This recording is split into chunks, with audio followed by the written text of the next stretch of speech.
ভাইজান, লাশটা জ্যান্ত। আমি নিজের কানে শুনলাম লাশটা নিঃশ্বাস নিতেছে। চুপ কর কইলাম, ভয় দেখাইস না আমারে। শাহাবুদ্দিনের সাহস এবার সত্যিই ঢলে গেছে।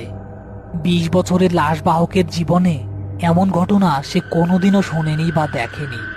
পচা গলা, কাটা ছেঁড়া লাশ সে বহু দেখেছে, কিন্তু কোনো লাশকে সে জ্যান্ত হয়ে উঠতে দেখেনি। তার সব জ্ঞান, সব অভিজ্ঞতা যেন সেই মুহূর্তে অর্থহীন হয়ে গেল। তার হাত পা কাঁপতে শুরু করেছে। সে ধীরে ধীরে কাঁপা কাঁপা হাতে ত্রিপলটার এক কোনায় ধরে। তার হৃৎপিণ্ডটা এমনভাবে ধুকধুক করছে যেন এখনই বুকের পাঁজর ভেঙে বেরিয়ে আসবে।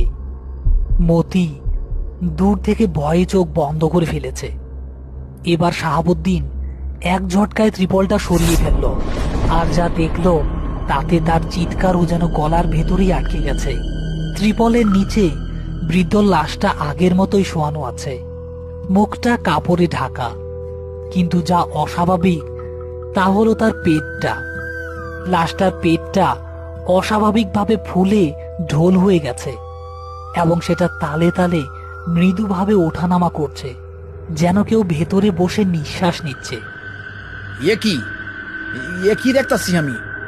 সে যখন হতভম্ব হয়ে পেটের দিকে তাকিয়ে আছে, তখন কাপড়ে ঢাকা মুখের ভেতর থেকে একটা ফ্যাস ফেসে অস্পষ্ট কণ্ঠস্বর ভেসে এলো, যা কোনো মানুষের কণ্ঠস্বর নয়, যেন বহু দূরের পাতাল থেকে ভেসে আসা কোনো প্রতিধ্বনি। পানি, পানি দে, আমার গলা শুকাইয়া গেছে, পানি দে। ভাইজান, পালায় আসেন। ওইটার মানুষ নাই, ওইটা মরণ খেকো। গ্রামের লোকেরা ঠিকই কইছিল, ওইটা মানুষের জান খায়। শাহাবুদ্দিনের পালানোর মতো অবস্থা তখন আর নেই। তার পা দুটো যেন মাটিতে গেঁথে গেছে।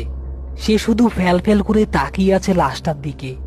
তার মনে হচ্ছে লাশের পেটের ভেতর থেকে যেন দুটো জ্বলন্ত চোখ তার দিকে তাকিয়ে আছে। এমন সময় দূর থেকে হাশেম গারোয়ানের চিৎকার শোনা গেল। সে উন্মাদের মতো দৌড়ে এদিকেই ফিরছে।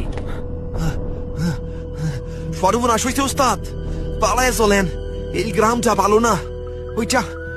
ওইটা মরা মানুষের গ্রাম। কি হইতে আসেম? কি দেখছস? আমি যে গ্রামটায় গেছিলাম সেই গ্রামের সব ঘর ফাঁকা, কোনো মানুষজন নাই। খালি একটা ঘরের দাওয়ায় একটা বুইরা বইসা ছিল। তারে জিগাইলাম, চাচা গ্রামের লোকজন সব কই?